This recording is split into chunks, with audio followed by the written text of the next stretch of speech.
السلام عليكم ورحمة الله تعالى وبركاته.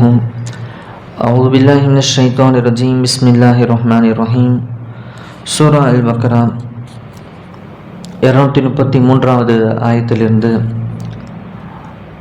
அல்லாஹ் மனிதர்களுக்கு தலாக்குடைய சட்டத்தை பற்றி விளக்கி கொண்டிருக்கிறான்.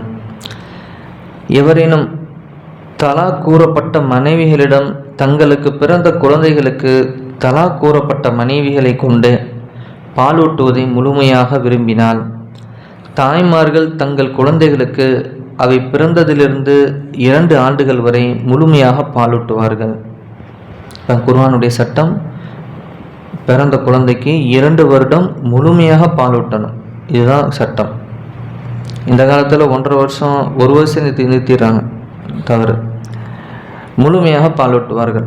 தவிர அத்தாய்மார்கள் பாலூட்டும் வரை அவர்களுக்கு ஆடையும் உணவும் முறைப்படி கொடுத்து வருவது குழந்தையின் உரிமையாளரான தந்தை மீது கடமையாகும். ஒரு ஆத்மா அதன் சக்திக்கு மேல் செய்யும்படியாக நிர்பந்திக்கப்பட மாட்டாது.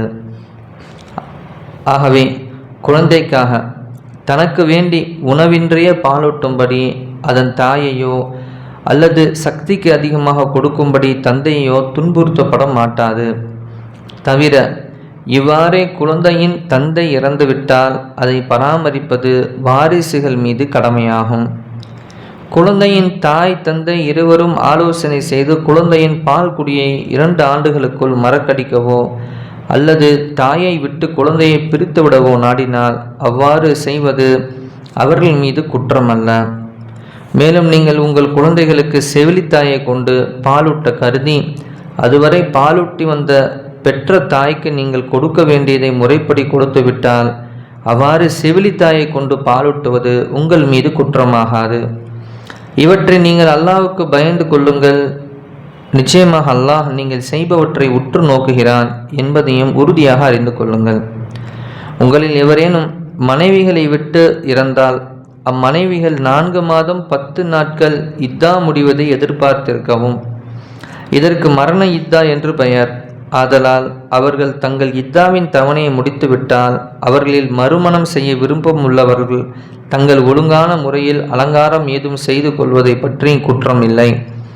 நீங்கள் செய்வதை அல்லாஹ் நன்கறிவான். இத்தா இருக்கும் ஒரு பெண்ணை நீங்கள் திருமணம் செய்ய கருதினால் உங்கள் திருமண விருப்பத்தை நீங்கள் ஜாடையாக அறிவிப்பதினாலோ அல்லது உங்கள் மனதில் மறைவாக வைத்து கொள்வதினாலோ உங்கள் மீது குற்றம் இல்லை. ஏனென்றால் நீங்கள் உங்கள் எண்ணத்தை இத்தா முடிந்த பின் அவரிடம் நிச்சயமாக கூறுவீர்கள் என்பதை அல்லாஹ் நன்கறிவான். ஆதலால் நீங்கள் கண்ணியமான முறையில் ஜாடையாக கூறுவதைத் தவிர இத்தாவுடைய காலத்தில் திருமணத்தை பற்றி அவருடன் ரகசியமாகவும் வாக்குறுதி செய்து கொள்ள வேண்டாம். பார்த்தீங்களா, இவ்வளோ தெளிவாக இருக்கு. இத்தாவில் இருக்கிறாங்க ஒரு பெண்மணி, அவங்க கணவர் மரணித்துட்டாங்களோ இல்லை விவாகரத்துலையோ அப்படி இருக்கிறாங்கன்னா நீங்கள் அவங்கள்ட்ட என்ன செய்யாதீங்க, விருப்பமுள்ள ஆண்கள் போய் விருப்பத்தை சொல்லாதீங்க. விருப்பத்தை சொல்லாதீங்க எதுவரை இத்தா முடியும் காலம் வரை. ஏன்னா அதுக்குள்ளே அவர் சொல்லி ஒருவர் அதுக்குள்ளே குழந்தை இருக்கிறது கடைசியாக தெரியுதுன்னா கடைசியில் அங்கே ஃபித்னா உருவாயிரும். அவசரப்பட்டுருவாங்க, ஃபித்னா உருவாயிரும். அதான் சொல்கிறோம், அவங்க இதான் உங்கள் ஆசை வச்சது தப்பல்ல. அவங்களுக்கு மறுமண வாழ்வு நீங்கள் கொடுக்குறது ரொம்ப சரி.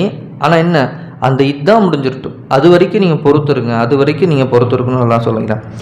மேலும் இத்தாவின் தவணை முடிவதற்குள் அவர்களை திருமணம் செய்து கொள்ளவும் நாடாதீர்கள். உங்கள் மனதில் உள்ளவற்றை நிச்சயமாக அல்லாஹ் அறிவான் என்பதை நீங்கள் உறுதியாக அறிந்து அவனுக்கு பயந்து கொள்ளுங்கள். இத்தகைய எண்ணத்தை தவிர்த்து கொண்டால் நிச்சயமாக அல்லாஹ் மிக்க மன்னிப்பவன் பொறுமையுடையவன் என்பதை அறிந்து கொள்ளுங்கள். அப்படின்னு ஒருவேளை திருமணம் செஞ்சுட்டா என்ன ஆகும்னு கேட்டால், பிறக்க போகிற குழந்தை முன்னாடி உள்ள கணவனுக்கு இருந்ததா இல்லை இவருக்கானதான்னு தெரியாமல் போயிடும். தந்தை அறியப்பட மாட்டார்.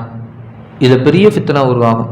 அதனால தான் இந்த சட்டம் இதாவுடைய அல்லாஹ் தெளிவான ஒரு விஷயத்தால் வச்சுருக்கான். பெண்களின் மகரை குறிப்பிடாமல் திருமணம் செய்து அவருடன் நீங்கள் வீடு கூடாமல் தலாக்கு கூறிவிட்டாலும் உங்கள் மீது குற்றம் இல்லை. ஆயினும் அவர்களுக்கு ஏதும் கொடுத்து பயனடைய செய்யவும், பணக்காரன் தன் தகுதிக்கேற்பவும் ஏழை தன் சக்திக்கேற்பவும் கண்ணியத்தோடு அவர்களுக்கு கொடுத்து பயனடைய செய்ய வேண்டியது நல்லோர் மீது கடமையாகும். ஆனால் அவருடைய மகரை நீங்கள் குறிப்பிட்டிருந்து அவர்களை தொடுவதற்கு முன்னதாகவே தலாக்கு கூறிவிட்டால் நீங்கள் மகராக குறிப்பிட்டிருந்ததில் பாதி அப்பெண்களுக்கு உண்டு. எனினும் யாருடைய கையில் திருமண தொடர்பு இருக்கிறதோ அவன் கணவன் அல்லது அவள் மனைவி விட்டு கொடுத்தாலே தவிர, அதாவது கணவன் முழு மகரையும் கொடுத்து விடலாம் அல்லது மனைவி பாதி மகரையும் வாங்காமல் விட்டுவிடலாம். ஆயினும் நீங்கள் ஆண்கள் விட்டு கொடுப்பது இறையச்சத்திற்கு மிக நெருக்கமானதாகும். ஆதலால் உங்களுக்குள் உபகாரம் செய்து கொள்வதை மறந்து விடாதீர்கள். நிச்சயமாக அல்லாஹ் நீங்கள் செய்பவற்றை உற்று நோக்குகிறான். நம்பிக்கையாளர்களே, அனைத்து தொழுகைகளையும் குறிப்பாக நடுத்தொழுகையையும் நேரம் தவறாமல் பேணி தொழுது கொள்ளுங்கள். மேலும் தொழுகையில் அல்லாஹ்வுக்கு பயந்து மிக்க உள்ளச்சத்தோடு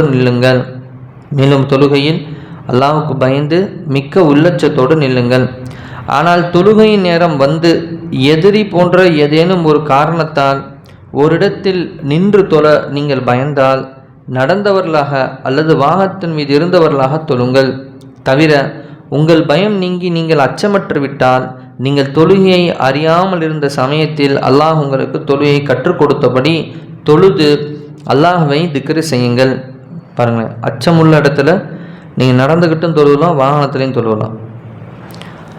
உங்களில் மனைவிகளை விட்டு இறப்பவர்கள் தங்கள் மனைவிகளை வீட்டை விட்டு அப்புறப்படுத்தி விடாது ஓர் ஆண்டு வரை உணவு உடை போன்ற செலவுகளை வழங்குமாறு வாரிசுகளுக்கு மரண சாசனம் கூறவும். ஆனால் அவர்களை தாமாகவே வெளியில் சென்று தங்களுக்கு முறைப்படி திருமணம் எதுவும் செய்து கொண்டால் அதனால் உங்கள் மீது குற்றம் இல்லை. அல்லாஹ் மிகைத்தவன் நுண்ணறிவுடையவன் ஆவான். ஒரு இடத்துல ஒரு பெண்ணை கட்டிட்டு போகிறாங்க. போன இடத்துல கணவன் தவறிட்டாருன்னு சொன்னால் உடனே அந்த பெண் அங்கேருந்து அடித்து விரட்டுறதுக்கோ இல்லை வெளியேற்றுறதுக்கோ முற்படக்கூடாது. ஒரு வருஷம் தங்குற இடமும் உணவும் உடையும் கொடுக்கணும். இது அந்த குடும்பத்தார்கள் மீது கடமை. பாருங்களேன், பெண்களை எவ்வளோ உயர்த்தி எல்லாம் பேசுகிறான்னு பாருங்களேன். மேலிருந்து படித்த எல்லா சட்டமும் பெண்கள் சம்மந்தப்பட்டது தான் வருது. எவ்வளோ எல்லாம் முன்னுரிமையை தரான் பெண்களுக்கு. இஸ்லாம் எவ்வளோ கண்ணியப்படுத்துது. இவங்களுக்கு பிரச்சனை மேலே போட்ட புர்காத அடிமைப்படுத்துதான்.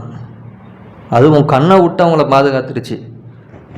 உன்னுடைய இச்சைக்கு என்ன செய்யக்கூடாது. நீ இவனுக்கு சட்டம் சொல்கிறாங்க. அடிமை இன்னும் அந்த காலத்தில் இருக்காங்க. அடிமை பழமைவாதி முஸ்லீம்கள் கிடையாது. இது படித்தா விளங்கும். இன்னும் தலா கூறப்பட்ட பெண்களுக்கு அவருடைய இத்தாவின் தவணை வரையிலும் முறைப்படி கணவனுடைய சொத்திலிருந்தே பராமரிப்பு பெற தகுதியுண்டு. அவ்வாறு அவர்களை பராமரிப்பது இறையச்சம் உடையவர்கள் மீது கடமையாகும். நீங்கள் அறிந்து கொள்வதற்காக தன் வசனங்களை அல்லாஹ் உங்களுக்கு இவ்வாறு தெளிவாக விவரித்து விட்டான். அல்லாஹ் கூறி இங்கே ஒவ்வொன்றும் மிக தெளிவாக விளங்கக்கூடியது. இந்த குர்ஆன் நம்ம படிக்கிற இந்த தர்ஜுமா குர்ஆன் இருக்குது. அதில் ஒரு பெரிய அழகு என்னன்னு கேட்டால், சில சட்டங்களுக்கு நமக்கு தஃப்சீர் தேவைப்படுது. ஆனால் இமாம் அவங்க பிராக்கெட்டில் போட்டுடுறாங்க. இது என்ன இல்லை, குர்ஆனுடைய வார்த்தை தர்ஜுமா கிடையாது, மாறாக அந்த ஆயத்துடைய அப்படியே ஒரு விளக்கம்.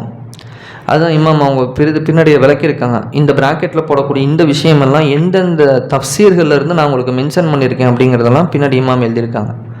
நம்ம அதனால தான் இந்த தர்ஜுமா படிக்கிறோம். இப்போ டேரக்ட் தர்ஜுமா படித்தா நமக்கு புரியாது. இப்போ நிறைய இடத்துல நல்லா பிராக்கெட் போட்டு நமக்கு தெளிவாக அதை கொண்டு வராங்க.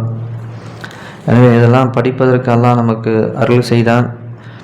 எனவே பெண்கள் விஷயத்தில் அல்லாஹ் எதையெல்லாம் இந்த சமுதாயத்துக்கு கடமையாக தேனோ அதையெல்லாம் நாம் பேணக்கூடிய நல்ல பாக்கியத்தை எல்லாம் தருவானாக.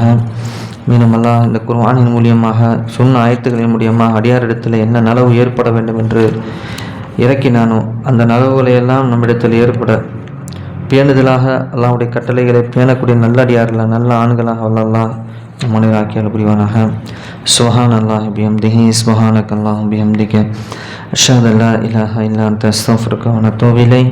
ஆமீன். ஹரி சுப்ஹான ரப்பிக ரப்பில் இஸ்ஸத்தி அம்மா யசிஃபூன் வ ஸலாமுன் அலல் முர்ஸலீன் வல்ஹம்துலில்லாஹி ரப்பில் ஆலமீன். ஸல்லல்லாஹு அலா முஹம்மது ஸல்லல்லாஹு அலைஹி வஸல்லம். ஸல்லல்லாஹு அலா முஹம்மது ஸல்லல்லாஹு அலைஹி வஸல்லம். ஸல்லல்லாஹு அலா முஹம்மது யா ரப்பி ஸல்லி அலைஹி வஸல்லிம். அஸ்ஸலாமு அலைக்கும் வரஹ்மத்துல்லாஹி தஆலா வபரகாத்துஹு.